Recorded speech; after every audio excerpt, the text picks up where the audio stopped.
Bien, como ya vamos muy tarde, vamos a empezar, pero antes quería aclarar una cosa. Esto es un programa de las jornadas, trae los horarios y es muy fácil de saber cómo son los horarios. Por otra parte, se han dicho aquí unas palabras, yo creo que un poco desagradables, sobre la industria, sobre todo de un sitio donde yo trabajo, que no es Aceralias, ArcelorMittal, donde muchos avilesinos y muchos asturianos trabajamos y donde ganamos el dinero para comprar cómics de los señores que están aquí. Así que, por favor, pediré un poco de respeto para la industria asturiana.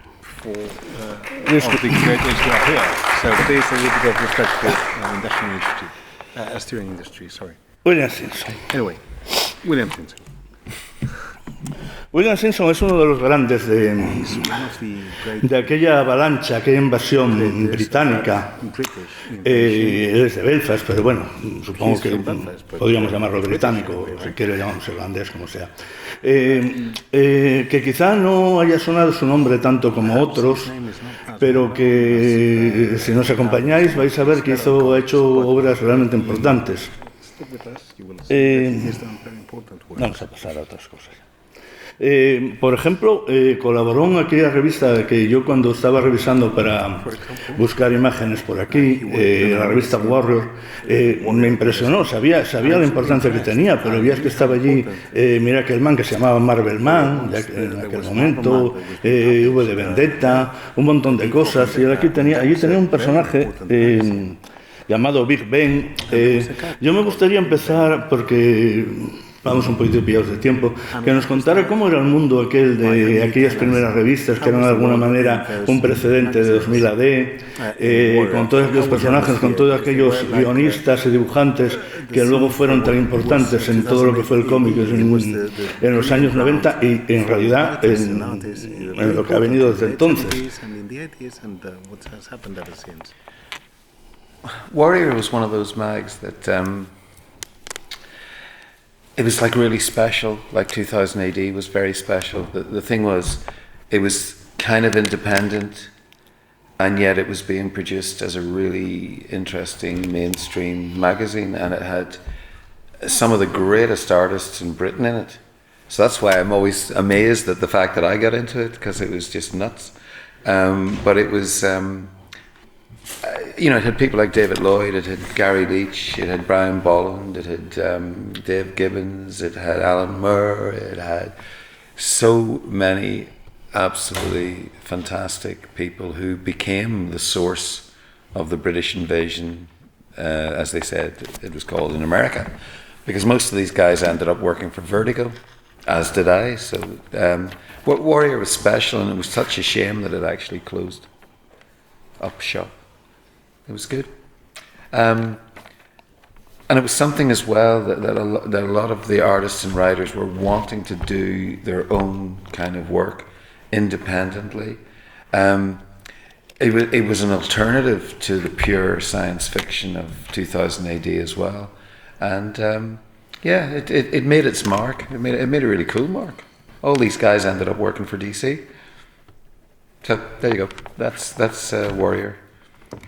Warrior fue una revista realmente muy especial, era una revista muy semejante a lo que ocurrió con 2000 AD. Era una revista que tenía carácter eminentemente independiente, pero que se producía como las grandes revistas comerciales de la época y donde se dio una oportunidad a muchos dibujantes británicos. Yo creo que fue una oportunidad realmente extraordinaria para muchos de los mejores, como digo, dibujantes del Reino Unido, y por eso siempre me ha parecido una auténtica locura que a mí me incluyeran entre ellos, porque publicaba gente como David Lloyd, como David Leach, como Brian Bolland, como Dave Gibbons, también estaba Alan Moore, por supuesto, lo que vendría siendo el semillero, la fuente de la invasión británica, denominada invasión británica del Reino Unido. Muchos de ellos acabaron trabajando para Vertigo, igual que acabé trabajando yo, y me parece una verdadera pena que Warrior tuviera que cerrar sus puertas cuando lo hizo. Algunos de los mejores dibujantes y guionistas que yo conozco trabajaban allí, como digo, de una manera bastante independiente, y era una especie de alternativa a la ciencia ficción de 2000 AD y tuvo un gran impacto en nuestras carreras y nos abrió las puertas de DC. Can I say that the thing about Big Ben was it was a spoof, it was a comedy thing when it started, and I started asking Des, who was writing it, could we do something more serious with it? So he had a huge plan to do this big sci-fi epic with aliens and so on. And then the magazine closed, so it never really happened, which is a shame. Big Bang, me gustaría decir algo sobre esa serie, era un spoof, lo que viene siendo una parodia, una especie de ejercicio paródico. Des, el guionista, tenía toda una idea en mente y yo le empecé a pedir que hiciera historias con tono más serio. Se le ocurrió a él una historia bastante épica de ciencia ficción muy larga y la pena es que la revista cerró antes de que pudiéramos cambiar un poco el tono de lo que habíamos hecho y contar lo que teníamos en mente. Otra cosa que habíamos, de hecho estamos viendo aquí imágenes en aquella época, que hacías en cómic pintados, que eran muy... como estaba empezando a ponerse muy de moda en aquella época, cosa que luego, digamos, de alguna manera olvidaste en tu etapa americana y has retomado recientemente para 2000 AD. ¿Cómo te sentiste tú en este cambio de hacer, digamos, lápiz y tinta a pintar? Drawings to painting. Oh dear. It's kind of all out of whack here because I'm looking at my history and I'm thinking, whoops, these are very different timelines. When I was working on Big Bang, it was artwork that was to be inked. When I was working on Transformers, it was artwork that was to be inked. And when I got to work with 2000 AD, it started off as artwork that was to be inked. But one day I had the luxury of being asked, did I wish to colour my own double-page splash? And I said to my editor at the time, well, can I paint it? And he said, you can do what you want as long as it's in colour. So it coincided with the new scanning process. So I missed the thing that was called indication colouring, where an artist would lay down colours on a photocopy that then they would go to the printers and they would have numbers all over them, and the printer would then read the numbers and then he would combine to make the colour. Whereas when I got to do it, I could just sit down with my acrylic paint, my watercolours and my gouache, and I could just paint away. And the thing was, before I got into comics, I used to do landscapes and portraits and stuff. And so I was always painting. So for me, it was a really nice step to get into painting. And when I did, because I did more black and white work for 2000 AD, but when I went to work on DC Comics, you were pushed back into the situation where it was penciler, inker, colorist, and so on. So again, I was just penciling. I wasn't doing the color work. I ended up doing pencils and inks on some of the stuff, which I was much happier with. So the thing is, to me, it's just approaching the work in a slightly different way. You know, I love color work, and I love doing my own colors, and I love sci-fi, and I love whatever it takes to make a decent comic. And I don't care if I'm just penciling it, or if I'm penciling and inking, or if I'm painting the mag. It's just whatever the requirement is. I mean, the most recent stuff that I've done, my VMT vampire comic, is one that I've penciled and inked, and Laverne Kinderzersky has coloured. So that's kind of traditional. But then I've worked on a French graphic novel which is painted. So, you know, I just fluctuate between things. It's a bit like my film career. It's all fluctuation. Anyway, there you go.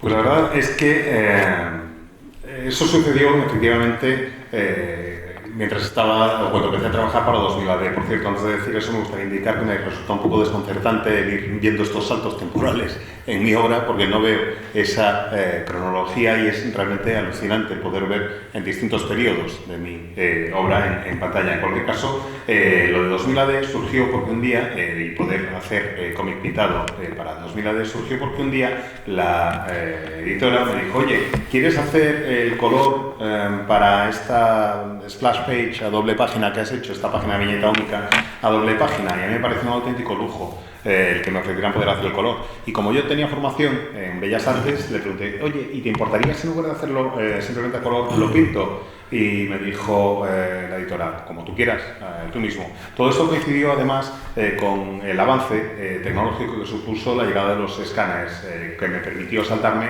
lo que eran las guías de color. Antes, el color en el cómic se daba porque el colorista llegaba a partir de unas fotocopias, daba el color que le parecía adecuado y luego se enviaba a la imprenta y la imprenta utilizaba una serie de códigos de colores para ir mezclando distintas tintas y generar ese color en la impresión del cómic.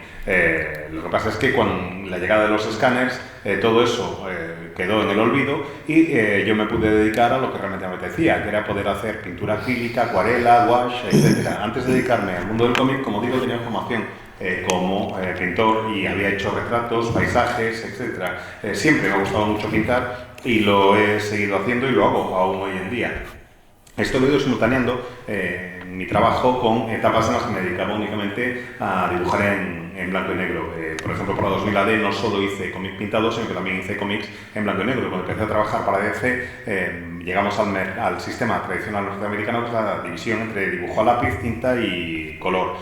Y ahí pasé a encargarme únicamente del lápiz y no tenía ningún control ni sobre la tinta ni sobre el color. Bueno, sobre la tinta en algunos casos sí, hubo algunos proyectos en los que pude pintar mis propios lápices y eso me gustaba más porque me acerca a la manera en que concibo mi trabajo. Pero bueno, en el fondo lo que me gusta es contar historias, dibujar, sea con color o sin color, poder hacer historias de ciencia ficción, poder hacer historias de superhéroes. Me da igual hacer solo lápiz, hacer lápiz y tinta, hacer lápiz, tinta y color, lo que requiera la historia, lo que se pueda hacer. En el caso de mi última colección, VMT, de 6 de vampiros que estoy haciendo, bueno, pues para el mercado norteamericano, cuento con los colores de Laver Kandinsky, que es, eso implica, mejor dicho, el recurrir a un estilo más tradicional. Yo hago el dibujo a lápiz y tinta y el Lover da el color.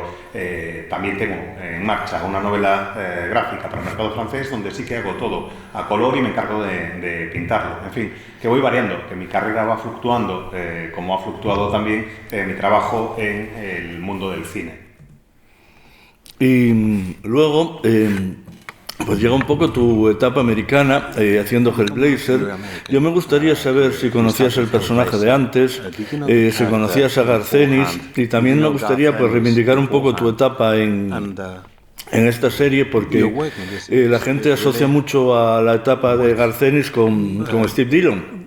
Y hay que recordar que tú hiciste, digamos, 2 sagas, que era la de los vampiros con un tema político de sustrato y aquello del el ángel y la demonia enamorados que tenían un hijo, que era como una especie de protohistoria de lo que luego fue Predicador. O sea, 2 historias realmente importantes en la vida de John y que, bueno, fuiste tú el dibujante. A mí me gusta especialmente cómo tratabas a John, que lo hacías como una persona quizá más pegada a la tierra que otros dibujantes. O sea, cuéntanos cómo llegaste a la serie, qué pensabas de ella y cómo conociste a Garth y fue tu relación con él y con el personaje.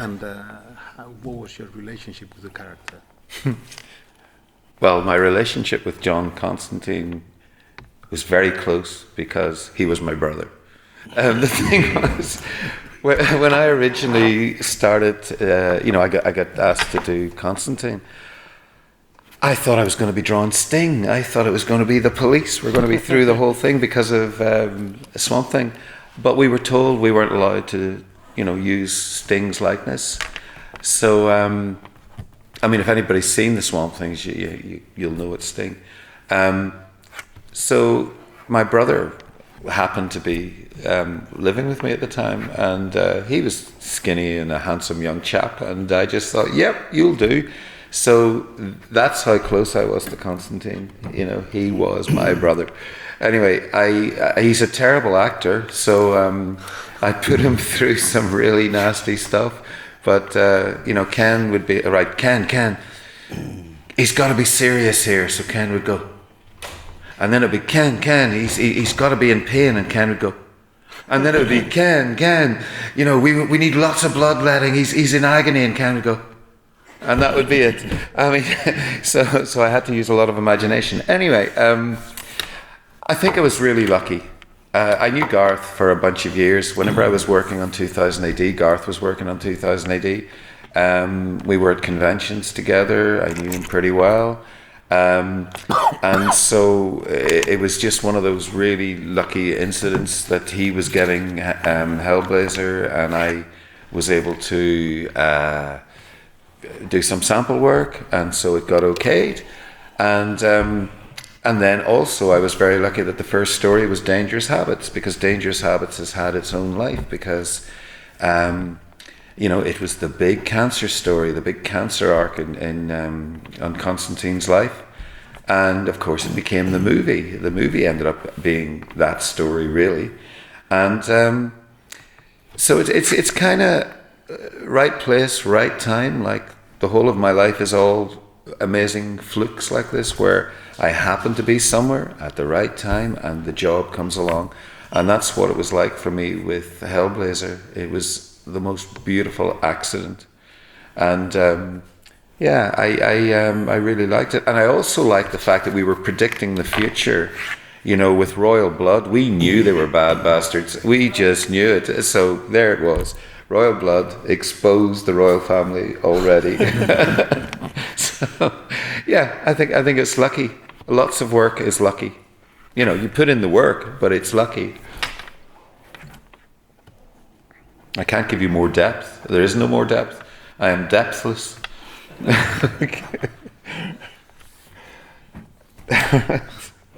That was fun. Mi relación con John Constantine es una relación muy cercana, porque Constantine es mi hermano, y además es que lo digo en serio. Cuando empecé a encargarme de Hellblazer pensé, bueno, vale, perfecto, pues voy a hacer a Sting, y Sting en la época de Police, porque era lo que aparecía en La Cosa del Pantano. Lo que pasa es que nos prohibieron hacer al personaje parecido a Sting, no teníamos los derechos de imagen. No sé si lo sabéis, pero cuando aparece John Constantine por primera vez en La Cosa del Pantano, el aspecto físico estaba inspirado en Sting, por eso digo lo de que iba a hacerlo. Pero total, que como no podía utilizar a Sting, pues resulta que mi hermano vivía conmigo en aquella época. Y mi hermano es un tipo, pues, delgado, está bien. Dije, tú me vales, perfecto. Lo que pasa es que como actor es pésimo. Y yo tenía que lograr que me diera una serie de expresiones que me permitieran contar una historia realmente horrible. Y yo le decía, Ken, necesito que te pongas serio. Y él hacía. Y luego decía, Ken, necesito ahora que me muestres que te duele mucho. Y él hacía. Y luego le decía, Ken, y ahora hay un montón de sangre que está saliendo borbotones. Y él hacía. Así que, en fin, ya os podéis imaginar la de imaginación que tuve que echarle al trabajo. El caso es que tuve mucha suerte porque para acabar en esta serie, bueno, pues esto se debe a que yo conocía a Garth desde hacía bastante tiempo. Los dos trabajábamos en 2000 AD prácticamente en el mismo momento, habíamos coincidido en muchos salones y festivales y habíamos decidido intentar trabajar juntos. Coincidió con que cuando decidimos intentar colaborar juntos se le ofrecieron encargarse de Hellblazer y yo preparé una serie de páginas de prueba para la colección. Las aprobaron y de ahí surge Hábitos Peligrosos, que fue nuestra primera saga, nuestra primera serie en Hellblazer y que básicamente dio lugar a la historia que se cuenta en la peli de Constantine. Es una saga, un arco argumental que adquirió vida propia. En primer lugar, es la historia de cáncer dentro de la serie de Constantine y se convierte en la inspiración para la película que hicieron. Yo creo que lo que me pasó en ese caso fue que estaba en el lugar oportuno, en el momento adecuado. Y eso me ha pasado un montón de veces en la vida, estar en el momento oportuno, en el lugar adecuado. Así es como me ofrecieron hacer Hellblazer y es también algo que nos ocurrió en otras sagas. Además, en Hellblazer pudimos adelantarnos y predecir el futuro. Estaba la saga de Sangre Real, la de Royal Blood, en la que desvelábamos que había bastardos en la familia real británica, cosa que se ha demostrado con el tiempo. Así que, los descubrimos en el cómic antes de que se descubrieran en la realidad. Yo creo que, además, en la vida he tenido mucha suerte. Mucho esfuerzo también, pero mucha suerte. Y creo que eso es básicamente todo lo que os puedo decir acerca de lo que me ha ido sucediendo en mi profesión. Can I say, you were asking me about the kind of atmosphere or reality of Constantine. See, I just thought I'd tell you this little anecdote. Anyway, the fact is that a lot of the time with characters, you've got to get into the character. You've got to feel a load of the stuff. It's like when I was doing Rogue Trooper and it was all science fiction war, I spent my time watching vast amounts of war movies, all my favourite Vietnam movies and Second World War movies and Korean movies and so on. I was watching them all the time, just letting them run in the background because, you know, I was getting into the whole action of war. And when I was doing Hellblazer, I watched an awful lot of horror movies. It's just a constant thing that you start just putting stuff on in the background that makes you get into the mental state. You know, it's like when I was doing Dread, I watched Dirty Harry. There was lots of Dirty Harry movies, Magnum Force, other Clint Eastwood movies. That was Dread. But the thing with Hellblazer, you know, they were nasty stories. They were. I wanted it to be nasty as well, but. It was kind of a really depressing stage in my life because it's just all horror.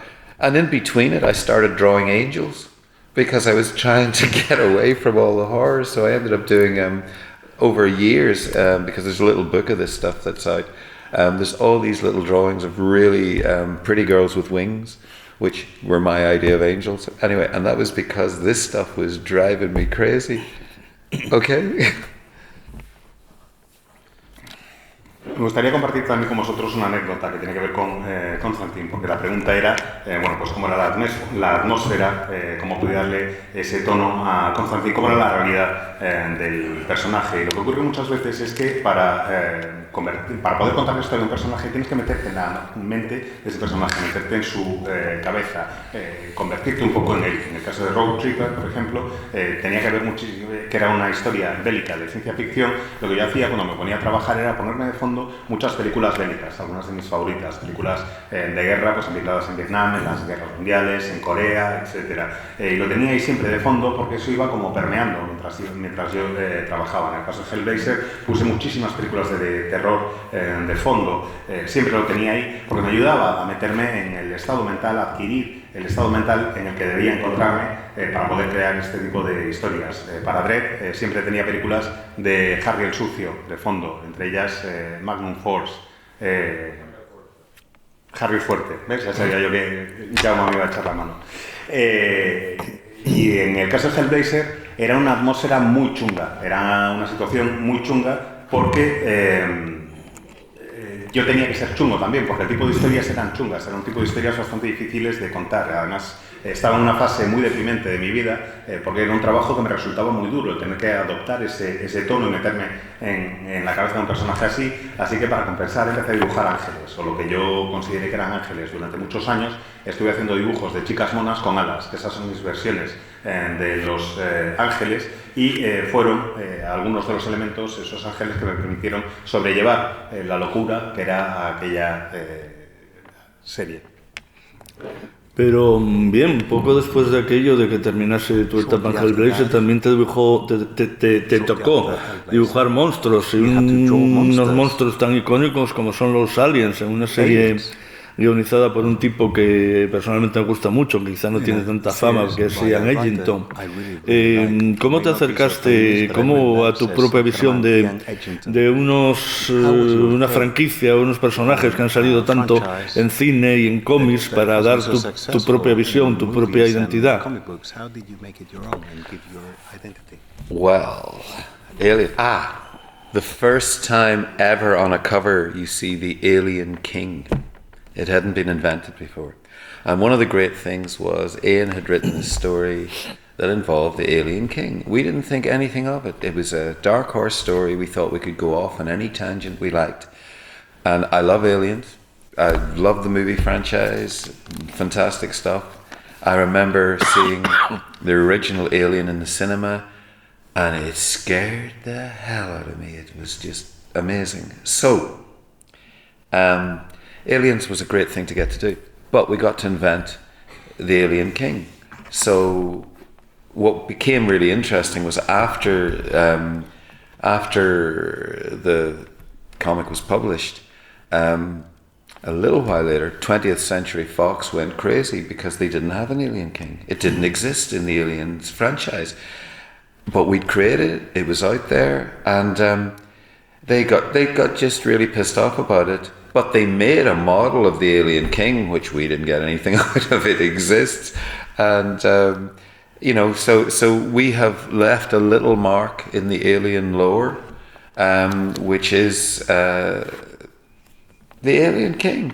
And it's like, that's unique. That was another fluke of my life. I never got to do any more Aliens, but I would have loved to have done Aliens. But in the end, I was very lucky that the series I did was the one about the King. And the great thing was I got to do a lovely wraparound cover for Aliens 4, Rogue 4, and it's the Alien Queen fighting the Alien King. And that's a cool big painting. It's an oil painting. That was good. So there you go. I've left my mark on Aliens as well. I'm part of the franchise. I'm in the history. That's all right.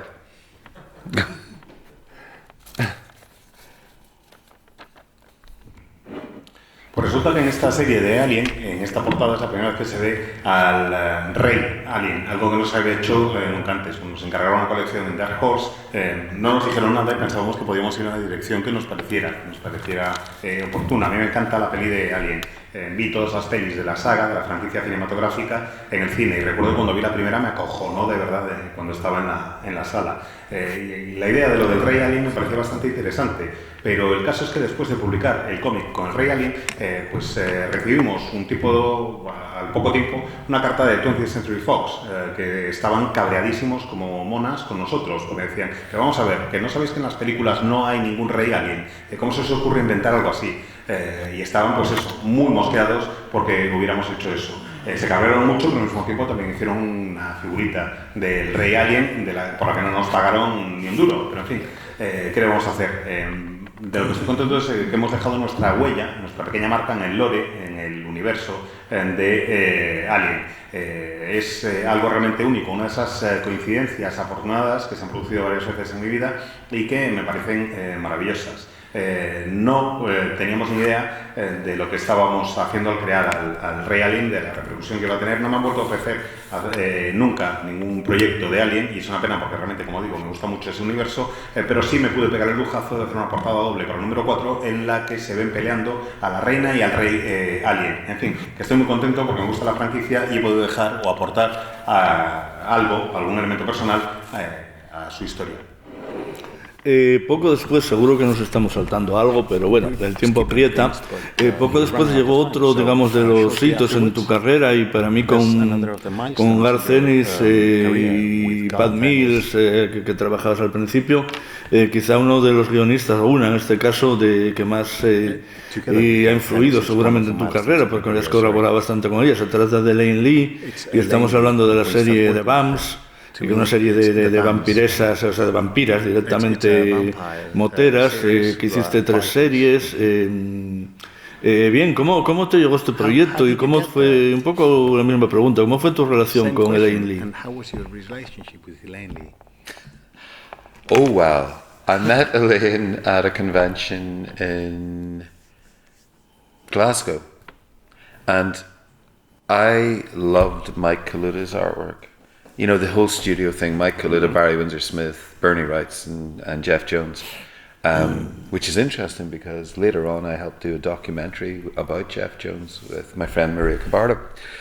Anyway, so I met Elaine in Glasgow because they all were over, well, Elaine and Mike and Charlie Vest were over at a convention, and I ended up spending the evening drinking Glenmorangie with Charlie and doing a lot of talking to Elaine, and I already knew Mike from Birmingham, and it just became a thing where, you know, we talked about doing something together, and you know, the Vamps was kind of a development out of other things that we'd been working on, and that's right, I worked on a book that Elaine had done called Skin Tight Orbit, which is very European.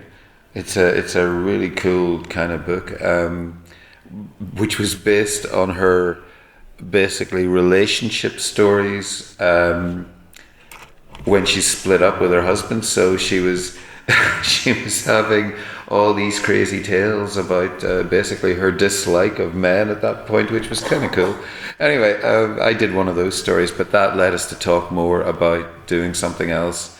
And we were both into girl characters, so that was cool. And I like motorbikes, so that was cool. And then we both agreed that vampires would be good. And we had this big discussion in London. It was like 6 months later. We had this discussion in London and ended up meeting up with Stuart Moore, who became our editor. And we just wanted to do a fun vampire story with lots of blood. And it would be biking girl vampires, because we thought, that's cool, that can't miss, that's a good idea. Craziest thing with vamps, and most people haven't even seen the third series that we did. We got royalties on every series. It was very successful. We don't know who to. We have no idea what our fan base was. There might be a whole bunch of big hairy bikers out there, sitting reading vamps. We don't know. It was crazy. The third series, I feel, is the best artwork that I did on it. It was like we were really cooking with something, but they kept making it less and less and less. And for something that was successful, it's such a shame that they basically cut it. They didn't seem to know where to place it, because it didn't fit into their Vertigo stable properly. But it was too horrible to fit into any kind of mainstream thing, and we didn't want a mainstream thing. So it's one of the reasons why I ended up doing my other vampire book, because it's a big deal with DC trying to get your rights back, because Elaine and I would like to do lots more vamps. We haven't been able to. This is a commercial problem. So while I was working on film work, I was still doing comic strip work because I love comics. So the thing was, I found myself telling this vampire story, and I've ended up putting out a book. So it's not a million miles from where Vamps was, but it is different. And there's one page in the new book that people may recognize some of the characters that are walking through it, because it's a little nod to my Vamps days. Anyway, it was a brilliant thing to work on. Elaine's a fantastic writer. I loved working with her. I mean, this is the woman that with Mike Kaluta created Starstruck, and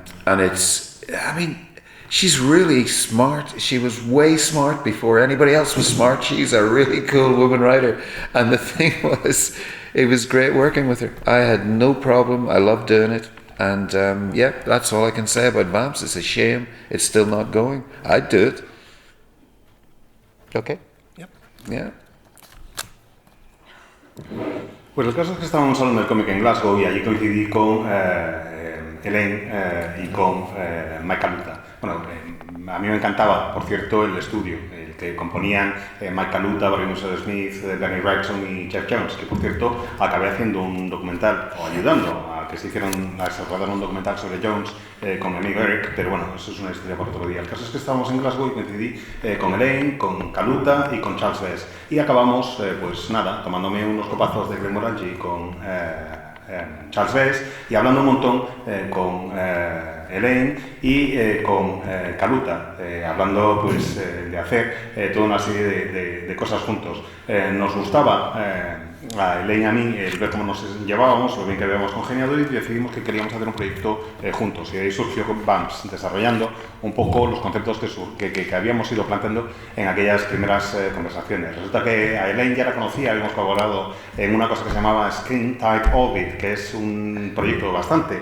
europeo y en el que Elaine hablaba de cómo era su situación y cómo había sido la relación con su marido cuando se separaron y se divorciaron. En aquel momento Elaine no soportaba a los hombres y empezó a contar su historia de su mala relación con los varones en este proyecto en Skin Tight Orbit, del que yo dibujé una parte. El caso es que los dos empezamos a charlar y descubrimos que nos apetecía ver una historia con personajes femeninos. A mí me encantan las motos, no me acuerdo por qué decidimos que lo de los vampiros sería una buena idea, y el caso es que 6 meses después nos volvimos a ver en Londres y decidimos que íbamos a darle forma concreta a todo aquello.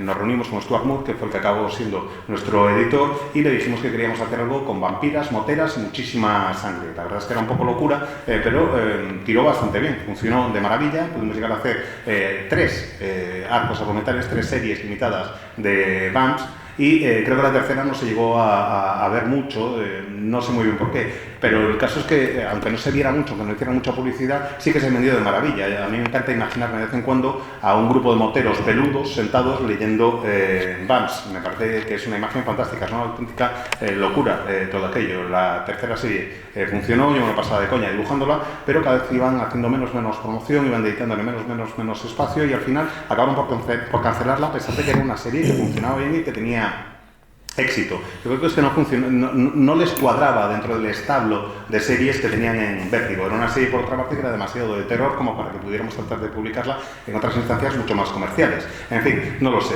El caso es que me lo pasé muy bien, y de la frustración que sentí cuando cancelaron Vamps surgió la idea y el afán por tratar la situación de los vampiros, que es algo que he hecho en mi nueva serie. DC no quiso seguir adelante con la serie, y eso no lo acabo de entender muy bien, a pesar de que era bastante comercial.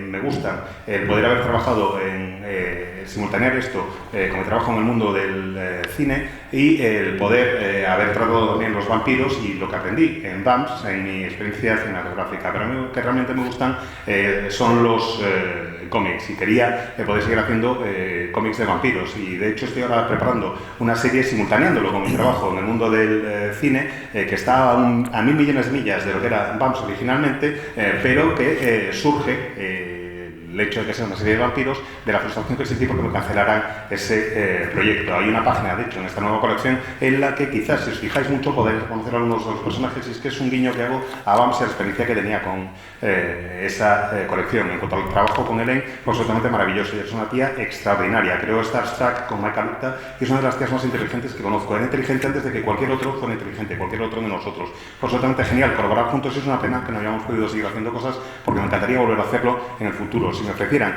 ahora mismo seguir haciendo Vamps con ella y hacer una nueva saga, lo aceptaría de inmediato. That's amazing. I didn't realize I'd said all that. It's just crazy.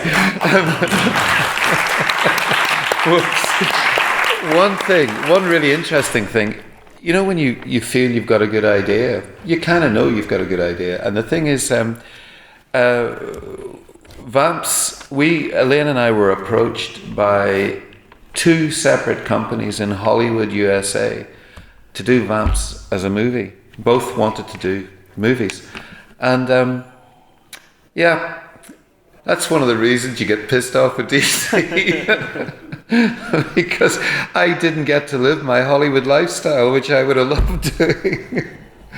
Anyway, yep, 2 movies. That would have been good. Y me gustaría decir algo más, y es que me parece que es bastante interesante, y es que a Elaine y a mí nos contactaron 2 productoras en Hollywood, Estados Unidos, para hacer una adaptación cinematográfica de Vamps. De ahí el cabreo monumental que tengo con DC, porque me privaron de pegarme la vidorra al estilo Hollywood. Con Elaine también hiciste un Indiana Jones.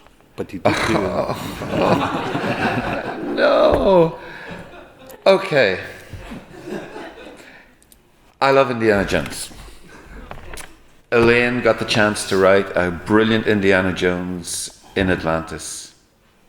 And I really wanted to do the story. She and I talked about it, and it was fantastic, and she did a lot of stuff to do with Celtic mythology and so on in there. But they had given me an inker who was an older artist.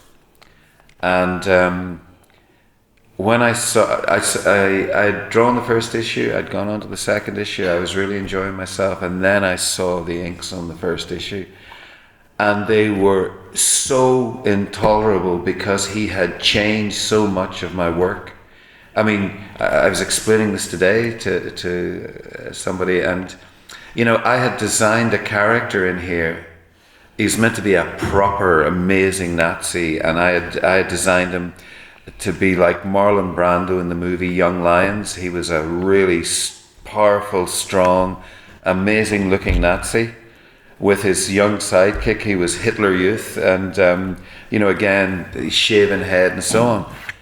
The guy inked my stuff, and Marlon Brando had suddenly become a guy with big mustachios and a freaking hat that with a feather stuck in it that was like out of ancient Germany. I don't know where the hell it was from, Bavaria.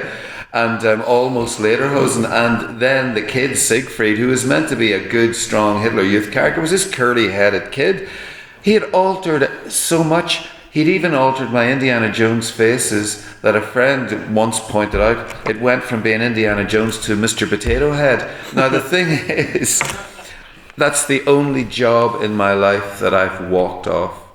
And I rang up Dark Horse and couldn't get anybody, and left a message and explained that I couldn't do this because I couldn't see the work turn into what it was. It was nothing like the work that I'd done. And the guy got given the job, the guy that was inking me got given the job to do the rest of Indiana Jones, which I'm thinking he must have been looking to do. But I left the job, got into my car, went to see my girlfriend, and got my first speeding ticket. Yeah, great. I was so pissed off about that. More pissed off about having to walk out of a job because I don't like doing that. Anyway, that was my Dark Horse experience in Indiana Jones, a job that I really wanted to do. Yeah. Okay. What else have we got? Storyboarding. La verdad es que a mí me encanta Indiana Jones y a Elaine le ofreció una oportunidad de hacer una historia de Indiana Jones ambientada en Atlantis con muchísimos elementos de la mitología celta y me parecía absolutamente fantástico. El problema que tuve es que me puse un entintador que era bastante mayor y el caso es que me puse un entintador que era bastante mayor y cuando había hecho yo los dos primeros números a lápiz, el primero y el segundo, resulta que vi la tinta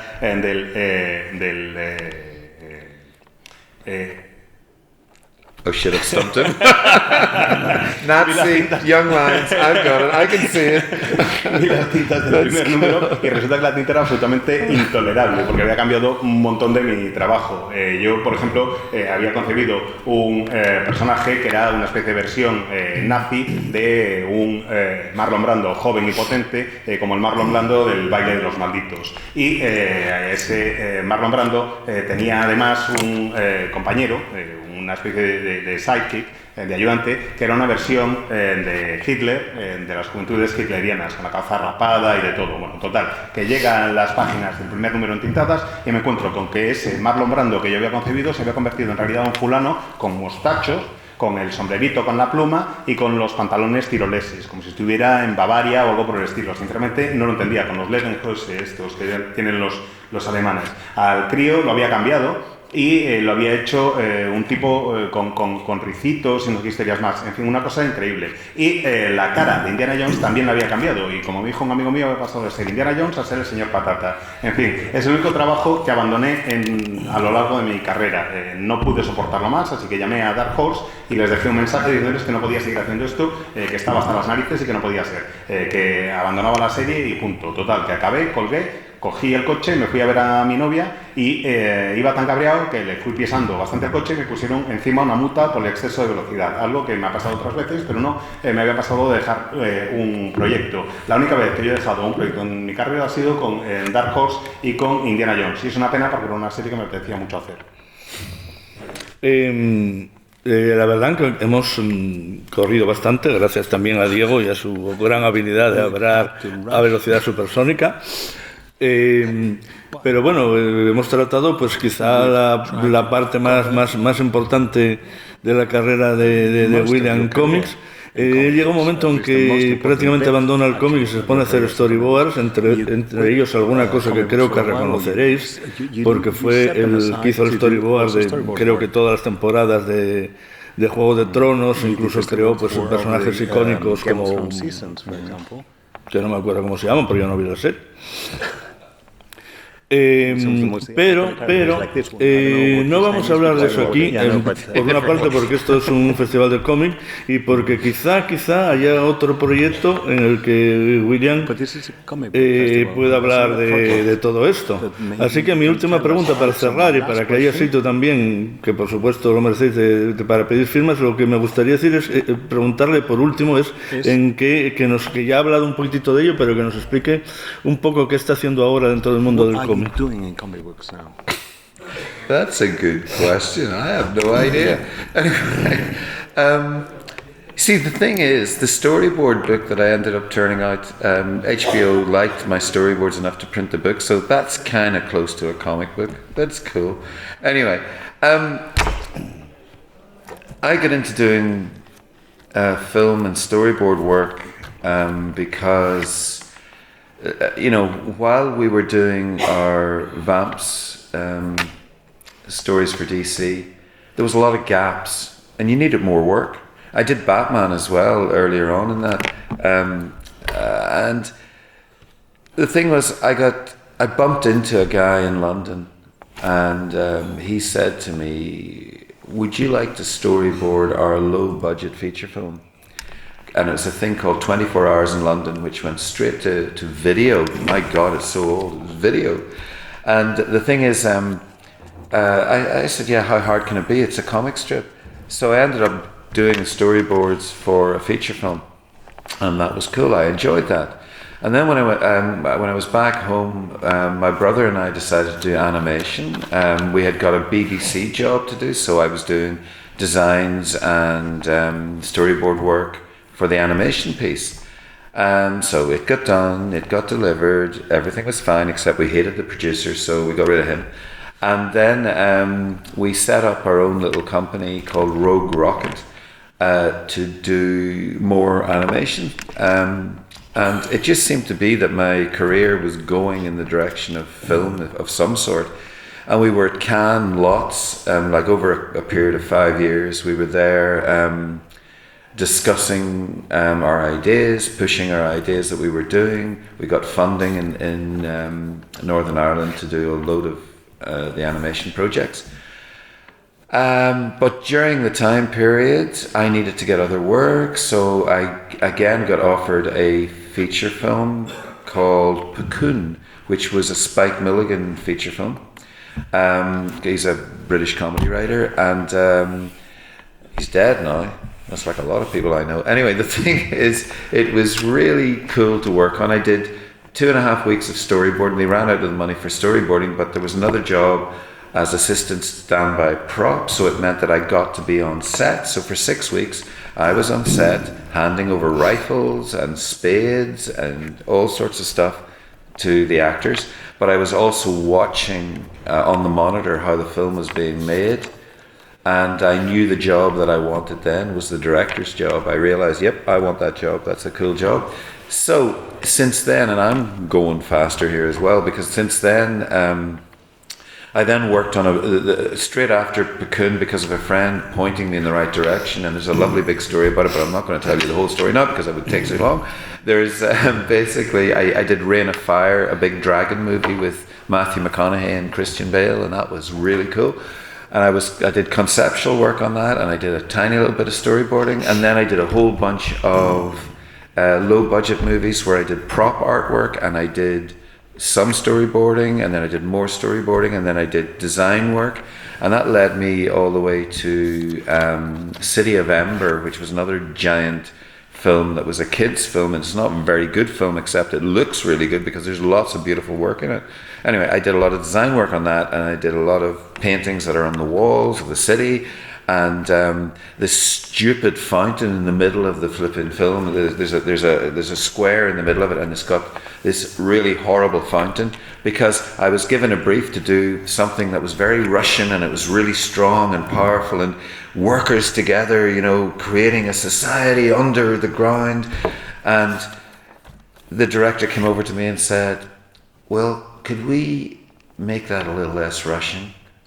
So I went, okay, I'll do a little less Russian. So I did it. I toned it down a little bit. So it was strong, but it wasn't super strong. And then he went, well, could we do it a little bit American? So so I designed this thing that was kind of, family together, the family unit, but working together. Well, could we do it a little more American?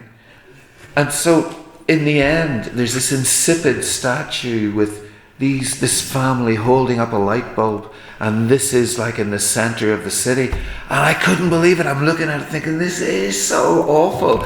And yet, when the film premiered in Belfast, I had to stand outside the cinema in front of this stupid statue of the fountain that I designed, even though I knew what it should have been that big Russian type one that I'd developed before. Anyway, that's film for you. I then went on to do a bunch of films. Yes, I did another movie called Your Highness, which was a medieval fantasy film. And during the making of Your Highness, I got asked about doing this potential TV series, which nobody would tell me about. I did a bunch of drawings for that. And then I heard halfway through Your Highness that we'd got Game of Thrones. And I said, is that what I was working on? And I was told yes. And then it was a case of, well, do I have a job afterwards? And my producer said, yeah, absolutely. And that's when I moved on to Game of Thrones, which I ended up, my first job there was designing weapons. So I did all of the hero weapons like Ice and Needle and Longclaw and the Dothraki weapons and the White Walker weapons and Cat's Paw to kill Bran with and Needle and everything, and it was great. And I designed carriages, and then they asked me could I design the White Walkers, and I said sure. So I designed the White Walkers, and basically I did the 8 seasons of Game of Thrones, doing a bunch of conceptual work at the beginning and then loads of storyboarding, and then storyboarding nearly everything. About 92% of it I storyboarded. And then during all that, I was also doing other films. So I did 3 Neil Jordan movies, I did a couple of science fiction movies, I did a whole bunch of stuff in between, because you'd work for 6 months in Game of Thrones and then you get another 6 months to work on other stuff. And also while I was doing that, I was getting back into doing more comic work, because I got little jobs to do. I did a Western, I did a bunch of other stuff. And at the same time then I was working on my VMT book because of the fact of no vamps from DC. And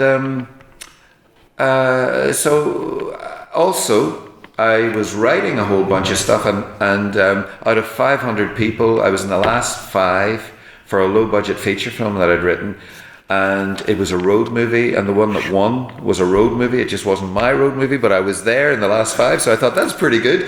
That means I can write something, and I mean, I'd written stuff for animation projects. And so I wrote more, and I've now written a whole bunch of feature film scripts, which I'm pushing to try and hope some of them will happen. I'm doing another short film when I go home.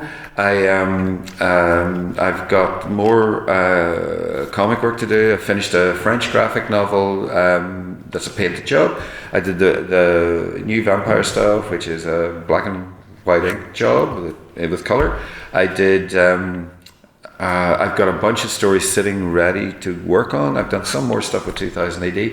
So basically, I've never stopped working. I've just kind of plowed through a whole bunch of stuff. But I do love film, and I do, love comic work. And the two things are so closely allied that, more comics people should be in film.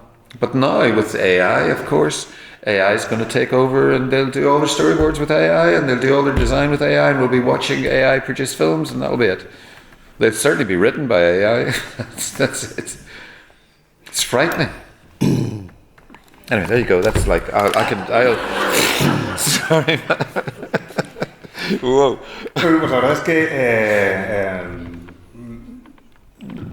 ¿cómo te puedo responder? Efectivamente, he trabajado en un montón de cosas, trabajé para HBO, he hecho un montón de storyboards para ellos, he tratado de hacer cosas bastante interesantes, he podido ir simultaneando lo que es el mundo del cine y los storyboards en cine con las moteras de Vamps, que es cuando empecé, cuando estaba con DC, fue cuando empecé a hacer storyboards para distintos proyectos cinematográficos. Además he hecho toda una serie de cosas por el medio, como por ejemplo encargarme de algún proyecto de Batman, y el caso es que en el mundo del cómic de vez en cuando te encuentras con temporadas de sequía que no te ofrecen absolutamente nada. Y yo en una de esas temporadas de sequía estaba en Londres y me encontré con alguien que me dijo: oye, ¿tú qué dibujas? ¿Por qué no haces el storyboard para una película de bajo presupuesto? Que fue una película de bajo presupuesto, fue mi primer trabajo en el mundo del cine, y es una de esas pelis que fueron directas a vídeo. O sea, que imaginaos la cantidad de años que hace que ocurrió eso, porque todavía había pelis que iban directas a vídeo y los videoclubs. Pero lo que me gustó de hacer los storyboards es que pensé que eran muy parecidos a los cómics y que me gustó mucho la experiencia en el mundo del cine. Tanto me gustó que cuando volví a casa me puse de acuerdo con mi hermano para decir, oye, ¿y por qué no en lugar de hacer storyboards hacemos algo de animación los dos juntos? Contamos con algo de financiación de la BBC, y nos dedicamos a hacer el diseño de los personajes, a hacer el desarrollo de la estructura, a irlo creando todo. Fue una experiencia absolutamente fantástica, menos por el productor, que era un fulano que odiábamos y del que acabamos librándonos, porque realmente no trabajamos nada bien con él. Tan mal trabajamos con él que creamos nuestra propia empresa de producción, que era una empresa bastante pequeñita, se llamaba Rock Rocket, en la que fuimos haciendo toda una serie de proyectos de animación, y pensé que mi carrera se iba a caminar hacia el mundo del cine. Durante 5 años y medio estuvimos haciendo animación en distintas localizaciones, con distintas ideas y distintos proyectos que contaban con financiación en Irlanda del Norte. Todos ellos nos los fueron financiando en Irlanda del Norte. Además de eso, también he trabajado haciendo el storyboard de una película que se llama Pacoon, que era una película de Spike Milligan, que es un cómico británico, que era bastante bueno. Y bueno, porque me parece que ha muerto, no estoy seguro, bueno, se han muerto también un montón de gente que conozco, así que es muy probable que haya sido el caso. Pero lo que ocurre en el storyboard es que trabajas durante 2 semanas y media para hacer el storyboard para una película y luego no tienes nada más que hacer. Y en el caso es que al acabar en Pacoon de hacer el storyboard, el director me ofreció encargarme de ser el responsable de los props, de los elementos en el rodaje. Durante 6 semanas estuve básicamente dándole los elementos que necesitaban los actores en las distintas escenas, desde un fusil hasta una pala, hasta lo que hiciera falta. Durante esas 6 semanas pude estar en el set de rodaje, en el plató, y descubrí que el trabajo que realmente me gustaba, que me parecía más chulo de todos, era el de director. Bueno, veo que me estoy enrollando un poco, así que voy a acelerar yo también, dice Will, y después de Pacoon empecé a trabajar en toda una serie de historias distintas hasta que acabé en una gran superproducción hollywoodiense, que era El Reino del Fuego, una película en la que actuaba Matthew McConaughey. Es una película que salió bastante bien, que me gustó mucho y donde pude hacer el storyboard y además empezar a trabajar en el diseño de personajes y el diseño conceptual. De ahí pasé a una peli que se llamaba City of Anger, que era una película que no me convenció demasiado. Todo quedaba muy bonito, pero la película era muy mala. El aspecto visual era fantástico, pero la película era realmente muy mala. Yo me tenía que encargar de crear una parte de la ciudad y odio mi trabajo en ese proyecto, porque cuando vi la película, bueno, el elemento clave que yo tenía que diseñar era una fuente que había en mitad de una plaza. Cuando el director se puso en contacto conmigo, me dijo, tienes que hacer una fuente que parezca realmente muy rusa, una fuente que sea muy sólida, de estas que sea un canto ensalzando a los trabajadores del mundo, diciendo, trabajadores del mundo, uníos bajo esta, para llevar adelante la sociedad en la que vivimos. Y eso es lo que hice, diseñé algo de esas características, mucho de gris y demás. El caso es que el director lo vio y me dijo, oye, ¿y no podrías hacerlo un poquito menos ruso? Así que bueno, hice una fuente un poco menos potente, un poquito menos de reivindicación del proletariado, y en la que básicamente se veía una familia de trabajadores que estaban juntos. Bueno, en fin, el caso es que le dijo, no me parece lo suficientemente norteamericana, ¿por qué no lo haces un poco más americana? Entonces hice ese diseño de nuevo, modificándolo para que fuera una pareja, una familia que están tratando de compartir algo. El caso es que el director me llama y me dice, Will, mira, que sí que siempre hacen lo suficientemente norteamericana. Y al final, la versión con la que se quedaron fue una fuente absolutamente insípida,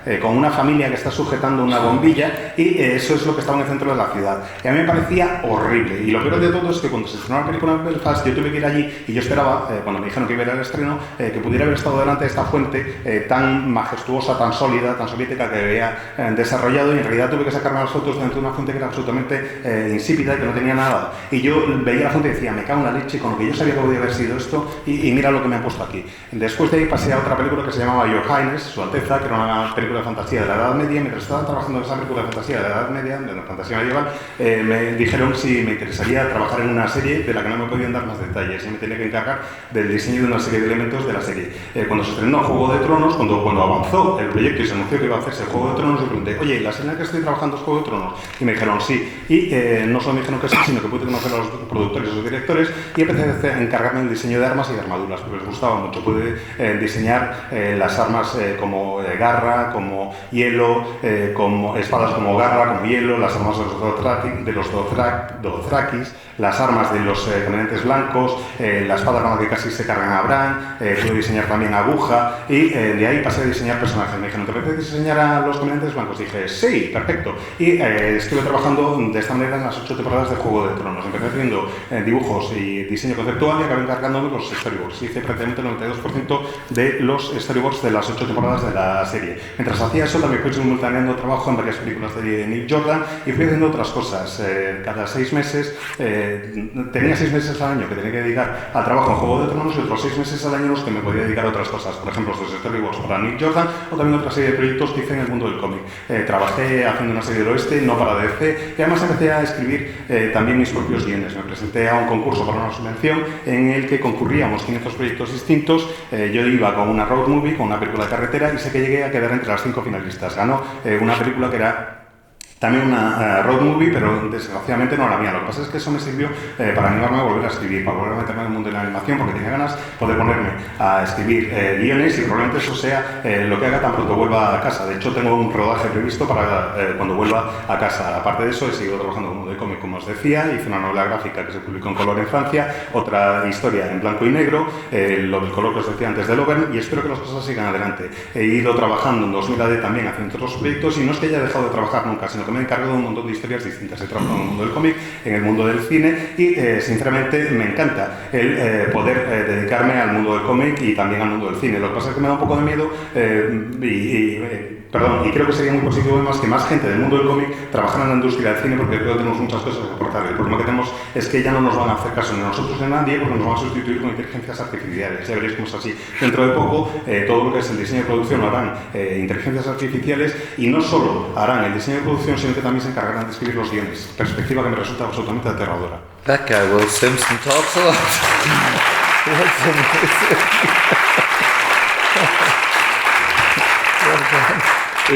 Bien, creo que sois testigos de que le dije que no íbamos a hablar de storyboards, pero bueno, nos ha contado cosas interesantes, así que vamos a dejarlo aquí. Will ha hecho y ha colaborado en grandes proyectos, en grandes personajes, como he visto Hellblazer, Alien, Batman, etcétera, y para mí es uno de los grandes del cómic británico, y que todavía nos tiene que dar grandes sorpresas y muy buenas obras.